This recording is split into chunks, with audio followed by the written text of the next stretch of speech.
شاء الله سنكون له بالمرصاد، وحتى استقبال قوماتنا يا جماعة وسرقوا لك بقى لما حبرنا وحنا قدام كل أمرنا سدين حنا وأمانة شرق سبو حناتهم من ساحل أسك بطانة من مملكتنا يبلو تاريخ بينا وحضارة. أكبر. أبشر. زي ما قال الأستاذ يعني تجديد شرارة النضال، وإنما ما هو بداية النضال. فالنضال إحنا بديناه من زمن قديم جدا. كيف لا ونحن المؤسسين لأوروبا العرب الشرقية اللي هي أول نواة للجيش السوداني. قبل ما الناس تعرف العسكرية والناس بتعرف التجنيد، نحن كنا مجندين وكنا بنحمي أرض السودان وكنا بنقدم الشهيد تلو الآخر. وأعتقد ما في أحد هنا موجود ما في أسرته شهيد ولا أسير ولا كذا. فإن شاء الله تستمر الناس على نفس النهج ده. وأيضا نذكر بأنه إن شاء الله الجمعة الجاية حيكون في إفطار لشباب غصب أرض الصمود، أيضا عندهم إفطار يوم الجمعة هنا صح في الحديقة؟ في الحديقة هنا. وإن شاء الله نتمنى كل الناس تكون حضور، وإن شاء الله الناس كلها تكون حضور أيضا بنفس الجمال ده وبنفس الزخم وبنفس الحضور ده بنفس المشاركة دي. يعني إحنا ما نقول غصب ناس غصب بس، لا غصب يجوا ناس كسلة كلهم، يجوا ناس القضارف كلهم، يجوا ناس بالسودان كلهم بكل أريافهم. وكمان فاتنا شرف إنه نرحب بضيوفنا بالأستاذ الفنان عبد القادر قدورة والعازف المميز كمبا. أهلا وسهلا بكم، كنتم حضور جميل وأنتم تنشرون ثقافة هذا المجتمع وتمثلونه خير تمثيل في كل البقاع، في قطر وفي السعودية وفي السودان كمان معلوم تماما. فإذا كانت من وصية أخيرة إنما إنه الناس تتكاتف والناس تبقى يد واحدة والناس تلتف، وإن شاء الله إلى الأمام. وكمان تحية لكل الضيوف اللي شرفونا من أعمامنا وأبهاتنا الكبار اللي هم يواصلوا تواصل الأجيال واللي هو نستفيد منهم أن إحنا نسقى الخبرة بالشباب.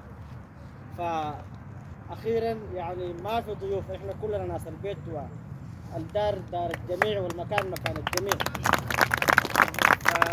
نشكر لكم حسن الاستماع ونشكر لكم شرف الحضور، وإن شاء الله نلتقي في مساحات أوسع وفي براحات أوسع وفي وطن جميل يسع الجميع إن شاء الله. وشكرا جزيلا. أجل نهضة وسمو هذا المجتمع الكريم، وهذه إنما هي سنة حسنة بإقامة الذكرى وحفظ حق الشهداء، بأن نكون جميعا هنا متواجدين وأن ينعم الأهل في السودان جميعا بالأمن والأمان. فهذه بادرة طيبة وأهلا وسهلا بكم. وفي لحظات قليلة إن شاء الله ما حنطول، حنكون في الفقرة الأولى في كلمة مع الأستاذ عبد السلام.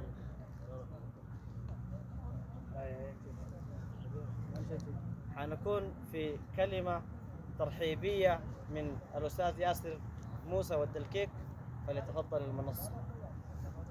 بسم الله الرحمن الرحيم، والصلاة والسلام على أشرف خلق الله أجمعين، سيدنا وحبيبنا محمد صلى الله عليه وسلم.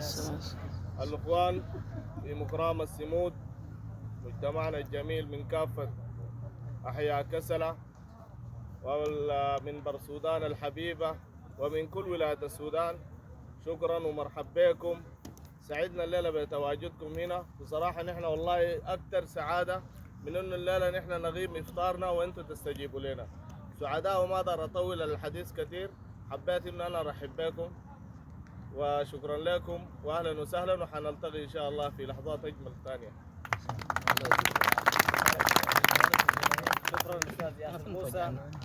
وزي ما قلنا يا جماعة الإفطار ده هو باسم مكرام، لكن هو باسم كل مجتمعنا في كل شرقنا الحبيب، في كسلة وفي برسودان وفي القضارف وفي كل أحيائنا في كسلة وفي جنوب طوكر وفي صعيد القضارف.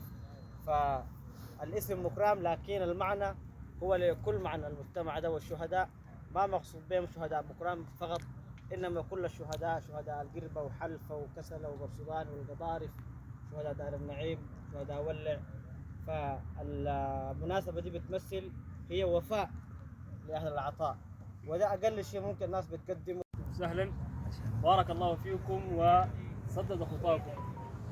نحن اليوم في الإفطار أبناء مكرام الصمود المقام على لروح شهداء العزة والكرامة، شهداء مكرام وكل الشهداء الذين سقطوا وقدموا أرواحهم رخيصة من أجل أن نقف هنا. لولاهم لما كنا اليوم هنا، لولاهم لما كان مجتمعنا اليوم يعيش في عزة وفي سودة وفي كبرياء وفي أنفة. الشهداء اللي قدموا أرواحهم رخيصة، ونحن من دورنا ومن أوجه واجباتنا إنه نظل أو نخلي ذكراهم تظل باقية ما بغينا أو تظل باقية ما حيينا. لذلك حيستمر هذا الإفطار سواء كان من أبناء مكرام أو من أي كان، سيظل الإفطار غايب لأرواحهم، سيظل الإفطار غايب حتى تبقى أرواحهم محلقة بيننا، حتى تبقى ذكراهم، ويكون الجيل القادم يخطو على خطى من سبقوهم. أنا ما عايز أطيل، نرحب بكل الإخوة، كل الأشاوس، كل الفتية. أنا بقول أشاوس لأنه فعلا أنتوا أشاوس.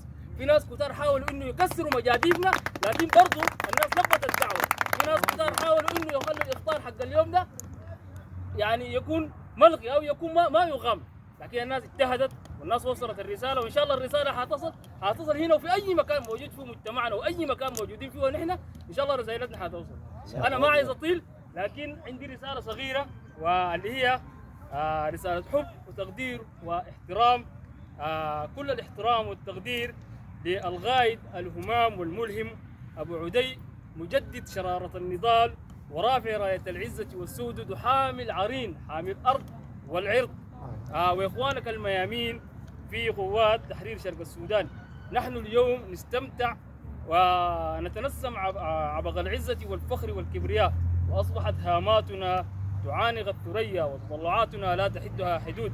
مهما طال ظلام الليل كان لا بد للفجر أن ينبلج وللشمس أن تشرق، وها نحن اليوم شمسنا قد أشرقت، لكنها لن تأفل بعزيمة الأبطال وقوة الفرسان.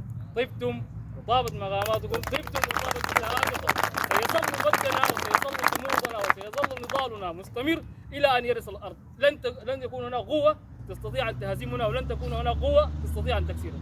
نحن اليوم الحمد لله بفضل أبنائنا وبفضل شبابنا وبفضل قادتنا أصبحنا قوة لا يستهان بها، أصبحنا يد متينة لا يستطيع أحد أن يكسرها. الكل أصبح شنو؟ يريد أن يصافحنا. ليه؟ لأنه يدنا أصبحت قوية. شكرا جزيلا. طبتم طابة. المهمة اللي كانت من خلال الكلمة السابقة، ونحن زي ما قلنا يا جماعة نحن كلنا اللي موجودين هنا وحتى اللي موجودين في السودان واللي مرابطين في الصخور هناك، كلنا إن شاء الله نحن مشروع